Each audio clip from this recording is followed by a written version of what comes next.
Hi, this is Matt Kim from IGN, and we just got a hands-on with the new Project Resistance, the latest Capcom Resident Evil spin-off, which is a 4v1 asymmetrical multiplayer game.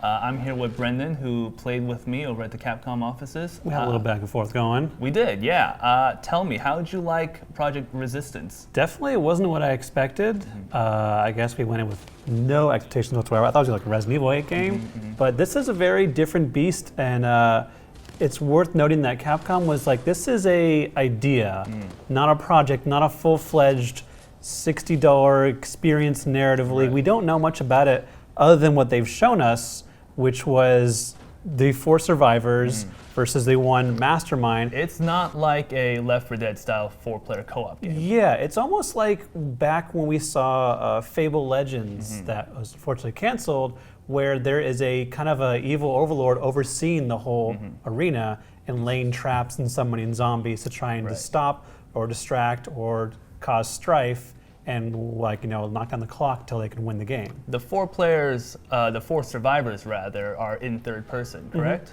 Yeah, it's in the the RE2 engine, so it's almost like you're playing like Leon or Claire, but they're not in here. Instead, you get the zombie version of the Breakfast Club. Right. They don't really have any backstories, but they have all their own abilities. There's like the tank, the hacker, the healer, the other tank. Yeah, it did seem like there were like tanks. 2 tank roles, even though one was like offense, but they both kind of did the same thing. Right. What about the Mastermind? So the Mastermind, I really like playing as. It did take a little getting used to because it's not in the traditional.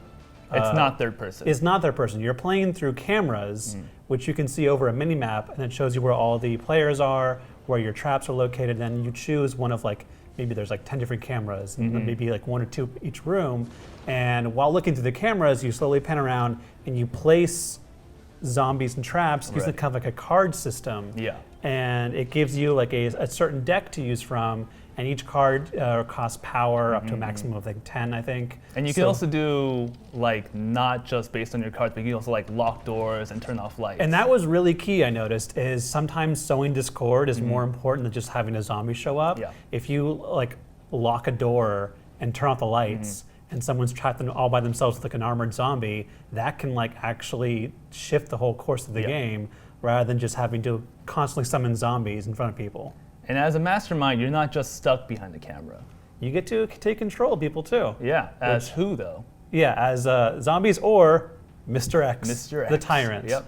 which was easily the highlight of this. I like playing survivors, but being able to play as the Tyrant and charge down people, it's kind of like playing as the tank in Left 4 Dead 2, where it's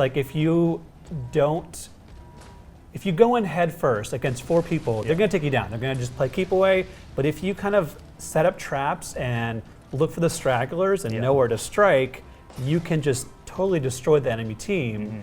I think when we were playing, and I was the Mastermind, I waited till one of your group ran over to a lift, and then I remotely activated it, trapping him as he slowly went up, placed the Tyrant at the top, took control, and then beat the crap out of him. Yeah, separating the survivors is key because this is a teamwork game, and so all 4 of them with their powers combined are kind of really overpowered. But Captain Planet. Yeah, exactly. But that's kind of why you have to set up traps and split them apart. Yeah, sorry. I can see the difficulty being very based on the expertise of the players. If you have a really smart, focused, communicative team, that's really hard for a Mastermind.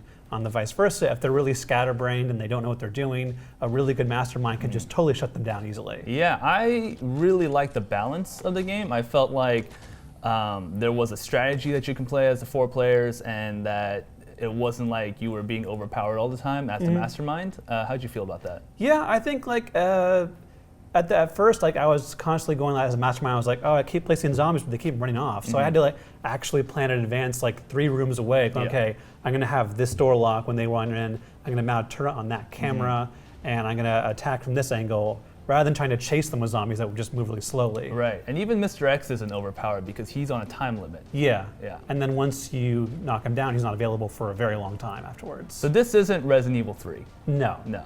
Or Resident Evil 8, actually. Or even Outbreak. Yeah, even Outbreak. It's its own weird idea that they're trying to play around with, and they're actually starting a beta because they want players, the players, to actually help them figure out what this product and this idea really is. And I could see it going a lot of ways. There's definitely a games as a service kind of vibe to it. I could see them adding microtransactions. Right. I'm usually always skeptical of these things, but like if they give me an option to play as Leon in the like police mansion DLC, I'm just like, all right. Right. The Chris Redfield DLC pack.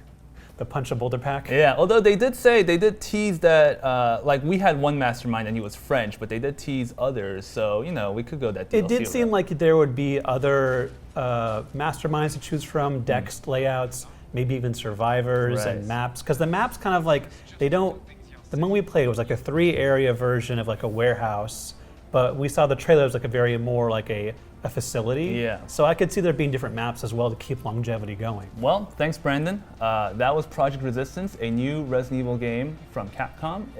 For more, check out our hands-on preview at IGN.com, and thanks for watching.